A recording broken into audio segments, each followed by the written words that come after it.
Halo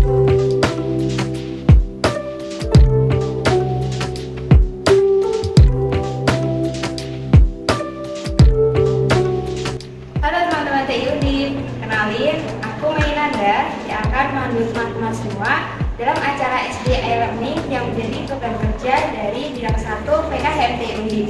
Nah teman-teman tahu ya sekarang aku lagi ada di mana? Ya benar banget, di laboratorium LSSC atau yang dikenal dengan laboratorium Lean and Sustainable Supply Chain. Nah teman-teman, di e-learning kali ini akan menjadi narasumber adalah Asad Aslab yang berasal dari LSSC yang nantinya akan membahas mengenai circular economy di bidang UMKM. Nah teman-teman, yuk kita kepoin ke dalam. Halo Mas Mbak, gimana nih kabarnya? Baik, alhamdulillah baik. Alhamdulillah. Menurutnya gimana kabarnya? Baik juga, alhamdulillah. Alhamdulillah. Mas Mbak, boleh kenalan dulu nih sama penonton kita? Oke, mungkin dari Sabi dulu. Oke, halo teman-teman. Kenalin, nama aku Filhakik Musabit. Aku asisten laboratorium LSSC sebagai kepala divisi Human Capital. Aku angkatan 2020. Kalau Mbak Uci nih yang paling cantik nih. Masya Allah. Oke. Selamat malam, selamat siang, selamat sore teman-teman semuanya. Kenalin nama aku Rosida Salsa, biasa dipanggil Aki. Dari angkatan 2020. Alhamdulillah saat ini diamanahin jadi koordinator asisten laboratorium dan Sustainable Supply Chain tahun 2023. Wah, keren banget nih kakak asisten lab kita ya.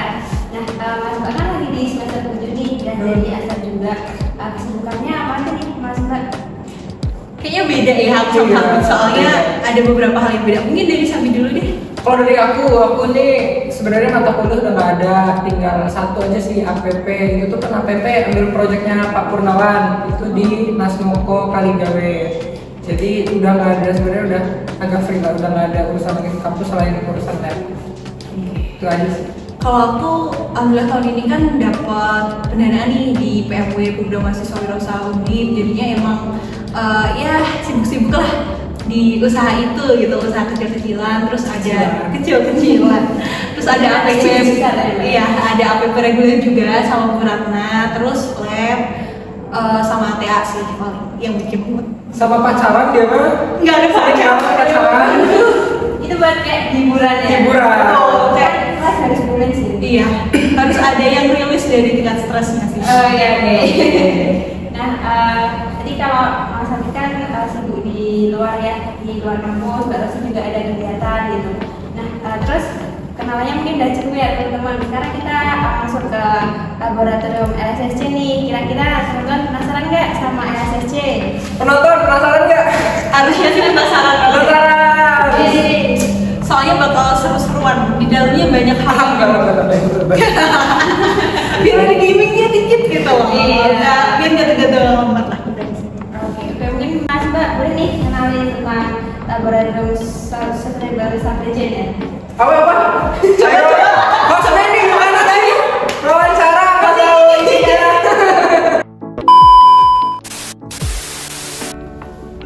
Nah, kita kan tadi udah tahu ya kegiatan dari Mas Mbak asisten lab ini. Nah, sekarang kita kenalan nih sama labnya, Laboratorium Lean and Sustainable Supply Chain atau yang dikenal dengan Lab LSSC.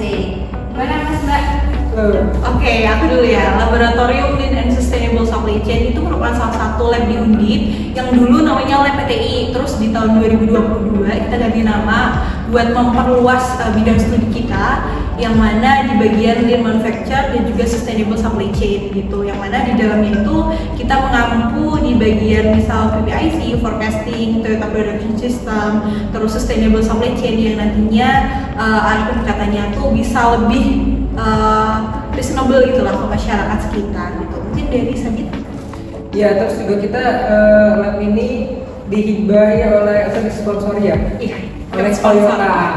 Jadi lab kita ini dari Toyota Manufacturing Indonesia ya, Iya. TMIT, itu ngasih bantuan seputar simulasi bagaimana cara membuat bagaimana rantai produksi dalam membuat mobil secara sederhana. Keren banget sih. Jadi lab ini lebih dekat dengan masyarakat ya Mas Mbak. Iya. Diharapkannya seperti itu ya. Ada juga Pak kegiatan internal eksternalnya kan? Oh iya. Apa itu Mas Mbak kalau boleh tahu?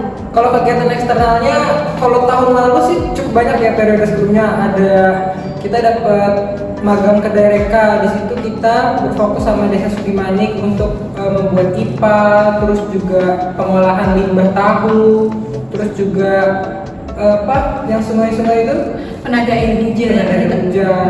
Terus kita juga bantu-bantu juga terkait bagaimana bikin pengolahan limbahnya untuk menerapkan konsep sirkular ekonomi kayak gitu di bagian masyarakatnya. Kita bantu tuh, kita cerdasin masyarakatnya biar lebih aware terhadap kayak sebenarnya hal-hal kecil sebenarnya kita lihat di lingkungan sekitar itu sebenarnya berdampak besar loh. Jika jangka panjang gitu kan. Misal kita buang kayak limbah di sungai gitu. Sungai yang awalnya mungkin jernih bisa dijadikan salah satu sumber air gitu. Terus akhirnya ketika dicemari oleh limbah-limbah tahu yang dari masyarakatnya nggak diolah dulu, itu nanti untuk jangka panjang kan bisa berdampak buat penurunan kualitas airnya, jadi bau, masyarakatnya terganggu. Ya, kalau tahun ini kita lebih fokus banyak ke riset-riset, jadi teman-teman asisten laboratorium dipencar buat riset sebanyak-banyaknya. Ada yang ke bagian furniture, ada yang kayak aku ke bagian di Nasmoko, di industri otomotif, ada juga yang ke bagian di olah limbah sekam, pembuatan briket, terus juga ada yang sustainability yang di laut itu blue economy, menarik banget sih pokoknya.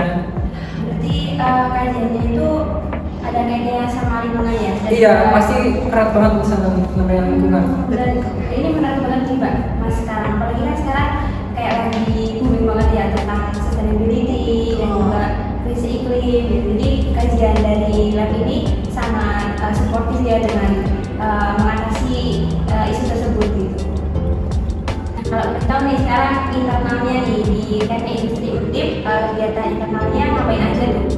Oke, kalau buat kegiatan internalnya sendiri ya, kita tuh terbagi jadi dua nih. Ada yang kita buat praktikum PTI, yang mana tahun ini kita ambil 2 modul. Di modul 4 yaitu forecasting, dan juga di modul 6 line balancing. Terus buat yang satu lagi ada praktikum TPS, yang mana dia include ke mata kuliah pilihan lean manufacture gitu. Oh, jadi seperti memfasilitasi mahasiswa ya buat terkait praktikum itu. Setuju. Untuk kegiatan lainnya apakah ada Mbak? Paling kalau buat yang lain-lain sih lebih ke kayak bantu-bantu dosen. Misalkan nanti ada beberapa proyek dosen yang harus kita bantu. Terus misalkan ada mahasiswa yang mungkin pengen lebih dalam, kan kita juga ada open riset ya nantinya buat mahasiswa akhir itu biasanya dosen-dosen nih bakal buka open riset nih. Kami nanti yang menjembatani antara dosen ke mahasiswanya buat nanti ada nih riset-riset dosen yang nantinya membutuhkan dari mahasiswanya untuk bisa masuk akan ya betul berpartisipasi langsung gitu. Oke, nah itu teman-teman selain memfasilitasi praktikum ya buat teman-teman yang pengen ikut andil atau turut serta bisa nih langsung ke Mas Mbaknya buat nanti ikutan riset dari dosennya. Oke, nah sekarang kan udah tentang SSC ya, sekarang langsung aja masuk ke Sustainable Circular Economy. Jadi apa tuh Mas Mbak Circular Economy? Karena kan masih banyak dari teman-teman di sini yang awam ya tentang Circular Economy itu kayak gimana? Oke, jadi ini menarik nih. Jadi circular economy artinya ekonomi sirkular, di mana itu adalah sebuah konsep ekonomi yang fokusnya itu pada penggunaan yang berkelanjutan atau sustain gitu kan. Nah, gunanya sustain ini kita dapat mengefisiensi yang namanya sumber daya alam, terus juga kita mengurangi yang namanya limbah dari dampak lingkungan, terus juga bisa memaksimalkan nilai produk yang ada. Jadi kalau istilah di sirkular itu nggak ada yang namanya sampah ya Mbak? Betul, Semua bisa dikelola dengan baik sampai nilai dari barang itu habis, baru kita bisa ambil material yang terbaru. Jadi sebenarnya secara singkat sirkular ekonomi itu seperti itu. Oke, sebenarnya dari circular economy sendiri dia punya fokus nih atau prinsip-prinsip yang nantinya bisa digunakan gitu dalam upaya implementasi dari circular economy sendiri. Yang tadi disebutin dari Mas Agus sendiri kan kita meminimalisir adanya limbah. Jadinya semua hal yang kita gunakan sumber daya alam itu kan terbatas ya. Gimana caranya kita mengoptimalkan dari sumber daya alam yang ada biar segala hal yang kita gunakan itu nggak mandek nih di tengah, nggak nanti terbuang jadi waste atau yang lainnya. Jadinya dikurangi limbahnya untuk kita gunakan lagi. Misalkan ada limbah yang ada pun kita gunakan lagi untuk diproduksinya kayak gitu. Terus kita lakukan daur ulang dari sampah-sampah yang ada atau pemanfaatan kembali. Misal nih ada waste gitu, kita ambil contoh UMKM tahu gitu, waste-nya berupa limbah cair yang nantinya limbah cair ini kalau kita buang aja ke sungai, dampak negatif ke masyarakatnya jauh akan lebih terasa gitu kan. negatif aja bawaannya gitu. Tapi kalau misalkan kita dari si mahasiswa kita lakukan pendekatan ini itu untuk penerapan sirkular ekonominya, jadi dari limbah yang ada tadi bisa kita olah lagi nih buat apa, pupuk organik cair, biogas yang nantinya bisa digunakan lagi nih ke industri tahunya buat bahan bakar kayak gitu. Terus memperpanjang siklus hidup, misalkan kita ambil aja singkong gitu. Singkong tuh sebenarnya banyak banget gitu kan di Jawa Tengah dan lain-lain, gampang dibudidayakan, tapi minusnya dia dari masa tahan dari singkong ini sendiri tuh cepet rusak gitu.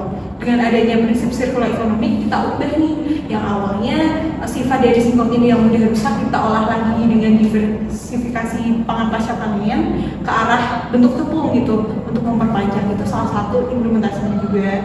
Terus ada optimalisasi dari sumber daya yang ada, gak ada yang terbuang. Terus ada kolaborasi dan juga inovasi gitu dari hal-hal yang mungkin ada di sekitar kita bisa kita kolaborasikan gitu untuk nantinya bisa menjadi salah satu substitusi dari misal bahan bakar minyak diganti biogas. Jadi sirkular ekonomi itu suatu proses atau sistem di mana kita tetap mengutamakan pertumbuhan ekonomi, tapi dengan meminimalkan dampak negatif yang ada di lingkungan dan sosial ya. Betul. 100 banget. Minanda. Sirkular ekonomi itu juga menyangkut yang namanya tridharma. Di sirkular ekonomi ini kita bisa mengimplementasikan konsep teoritis yang dari sirkular ekonomi ini ke pas kuliah kita, lebih ke pengabdian masyarakatnya gitu. Jadi kita bisa mengimplementasikan ke masyarakat sekitar secara langsung. Betul. Jadi apa yang kita miliki itu nggak cuma sebatas teoritis aja gitu.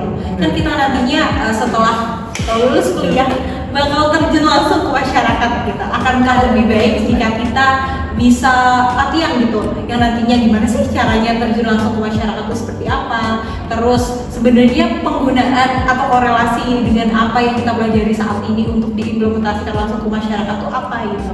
Biasanya kan kalau anak-anak TI belum ini ya, kalau misalkan belum terjun ke masyarakat langsung masih bingung gitu, kayaknya pendekatannya industrial aja gitu kan, belum yang menyentuh masyarakat. Iya. Benar-benar. Nah Mbak, tadi kan ada kaitannya sama pengabdian masyarakat ya tuh. Aku mau tanya nih, kalau buat implementasi sirkular ekonomi di pengabdian masyarakat itu gimana nih Mbak hubungannya gitu, terus nanti kegiatannya apa aja gitu Mbak kira-kira? Oke, kalau buat hubungannya atau korelasinya ke pengabdian masyarakat sendiri ya teman-teman. Belum ngomong. Jadinya buat implementasinya tuh dengan cara menjadikan UMKM atau hal-hal yang di sekitar masyarakat kita itu sebagai salah satu objek penelitian gitu kan. Kita kan di Tridharma perguruan tinggi, yang kedua tuh riset, terus yang terakhir pengabdian masyarakat. Yang mana dua hal ini tuh saling terkait gitu, betul.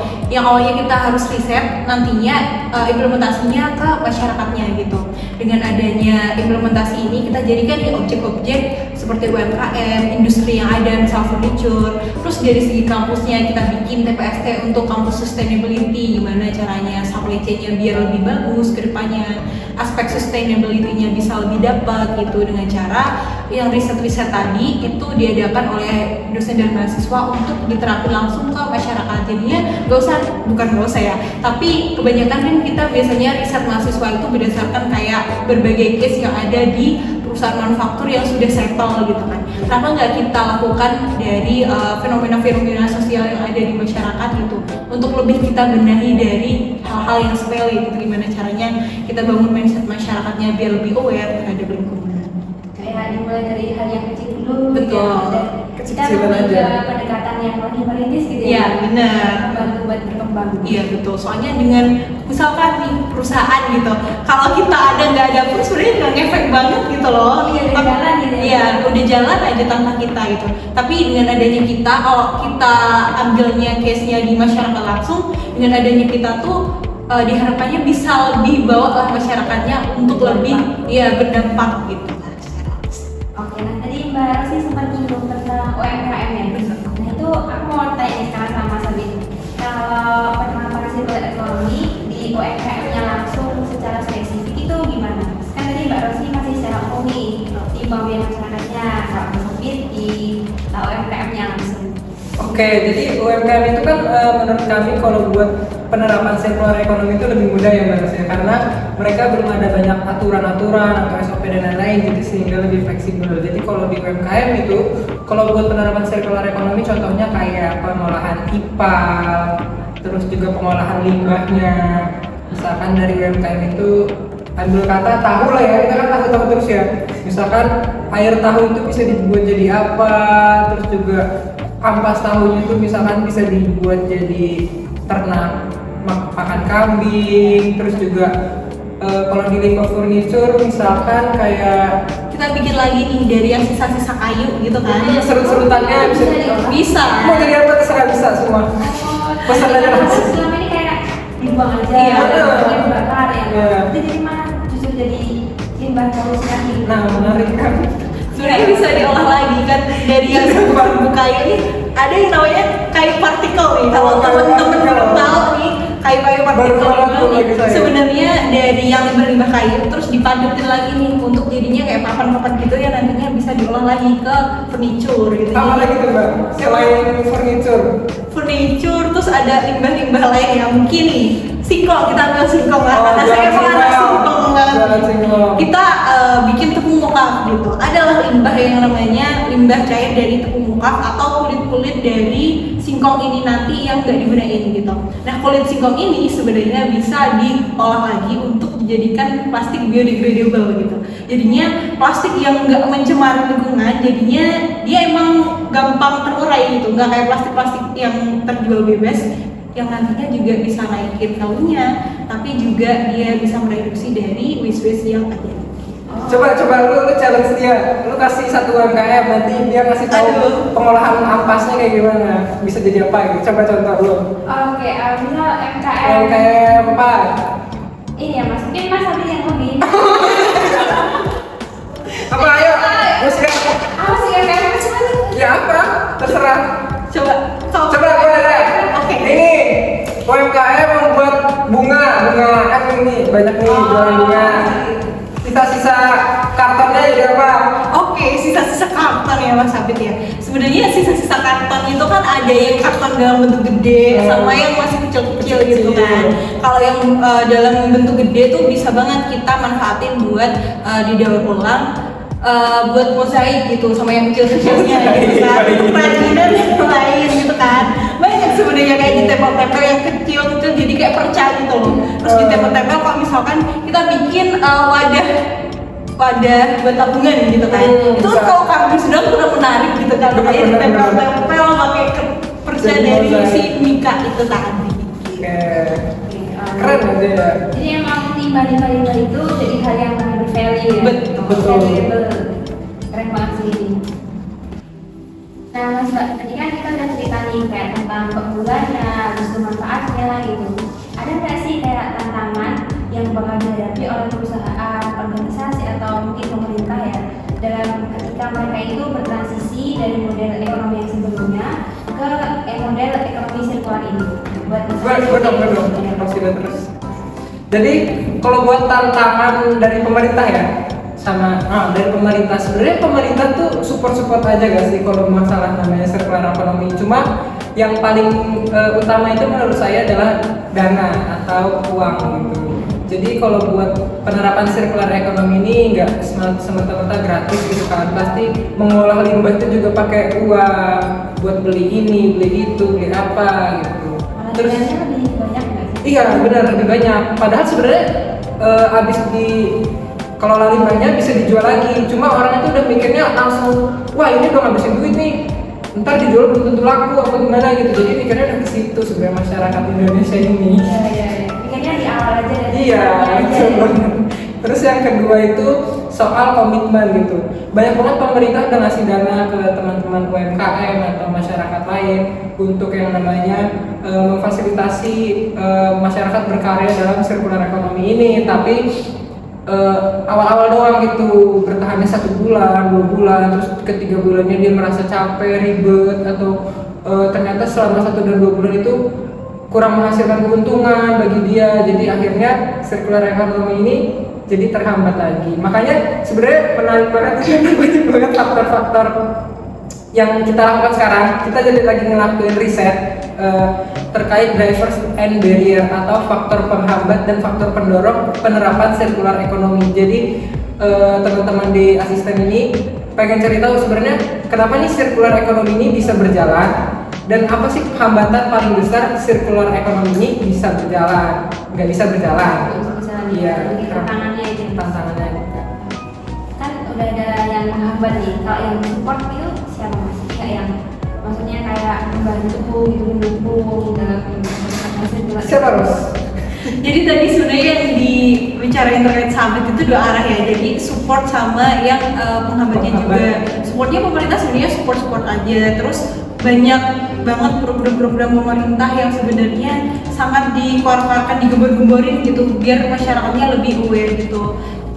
Contohnya dengan pendanaan Kedereka, terus berbagai riset-riset yang dengan nilai rupiah yang enggak dikit gitu untuk dikeluarkan pemerintah. Cuma ya hambatannya yang tadi dari summitnya sendiri gitu untuk komitmen dari perusahaannya apakah bisa menerima atau enggak gitu. Emang kalau hal-hal kompleks kayak gini tuh banyak banget lebih ke penghambatnya sih, misal dari masyarakatnya yang kayak apa sih masih awam gitu loh, kayak kalau orang desa gitu mau dikasih penjelasan terkait kayak gini udah mikirnya aduh ribet mas mbak, nggak mudeng gitu kan, biasanya kayak gitu. Makanya kayak dari segi kitanya sebagai mahasiswa yang harusnya salah satu jadi agent of change gitu loh, jadi faktor pendorong di situ. Gimana caranya kita ubah mindset dari masyarakat yang ada yang awalnya mungkin berpola pikir praktis gitu, maunya ya udah diolah jadi duit gitu. Tapi kan serta merta segala hal tuh nggak kayak gitu, harus ada prosesnya, harus ada tahapan-tahapannya biar apa nanti dampak secara berkelanjutan dan berkepanjangan itu jauh lebih baik dibandingkan yang sekarang. Mungkin dari pihak-pihak yang merasa ribet itu udah merasa nyaman ya sama sistem yang sebelumnya gitu, dan kita sebagai mahasiswa bisa jadi mungkin penyederhana konsep biar mungkin nantinya sirkular ekonomi ini nggak dianggap sebagai sesuatu yang ribet atau sesuatu yang menyulitkan mungkin bagi mereka. Berarti kendalanya tadi ada di dana sama di komitmen dari pihak yang terkait itu tadi. Tadi kan kita udah bahas tentang konsep sirkular ekonomi ya. Sekarang aku pengen tanya ke Mbak Rosida nih. Contoh nyata atau konkret dari penerapan industri yang menerapkan sirkular ekonomi itu di mana dan bagaimana, Mbak? Oke, karena aku taunya basicnya UMKM ya, jadi ya yang deket-deket aja kayak yang tadi di tahu dia udah ada ipalnya yang kemarin dibikin sama Bu Nini sama pas di program Kedereka itu salah satu adanya penerapan prinsip sirkular ekonomi. Terus kemarin Mas Rashif bikin TA nih terkait bagaimana kita ngolah sampah buat dijadiin briket. Terus anak-anak SSC sekarang juga bantu masyarakatnya buat ngolah. Terus yang dari IPAL itu nanti kan ada ininya, ada hasil yang dihasilkan kayak misalkan dari pupuk organik cair yang digunain masyarakat buat bercocok tanam lagi. Terus dari yang sekam padi tadi digunakan untuk bahan bakar lagi.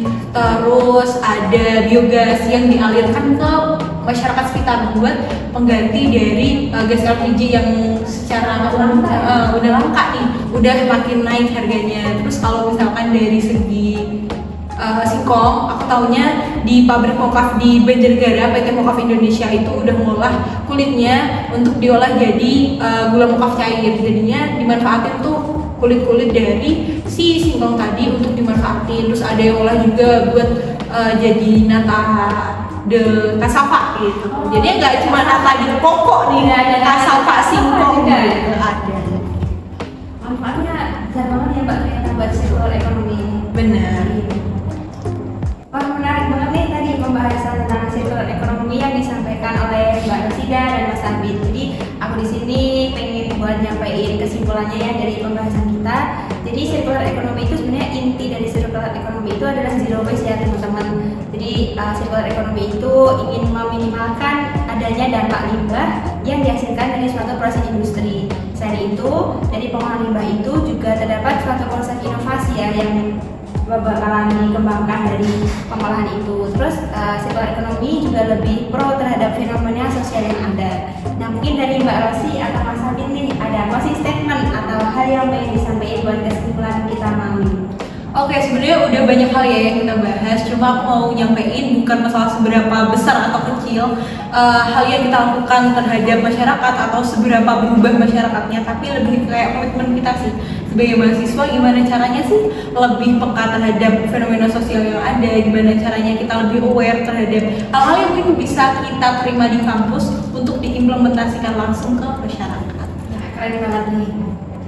Nah, namanya juga nih, jangan lupa buat kepoin IG kita rsst.undip ya. rsst.undip. Di situ teman-teman bisa follow, bakal banyak tahu informasi mengenai lomba, ilmu dan juga kita bakal ada acara yang isli ya. Iya, isli. Perlombaan gitu, seru banget sih pokoknya. Langsung. Jangan lupa di follow ya teman-teman. Iya. Nah, dikarenakan materinya sudah tersampaikan ya tadi dari dua narasumber kita, Mbak Rosi dan Mas Habib dari Asisten Laboratorium Lean and Sustainable Supply Chain. Saya selaku moderator pamit undur diri dan mohon maaf apabila ada kesalahan kata selama penyampaian tadi. Sampai jumpa di e-learning selanjutnya. Bye bye.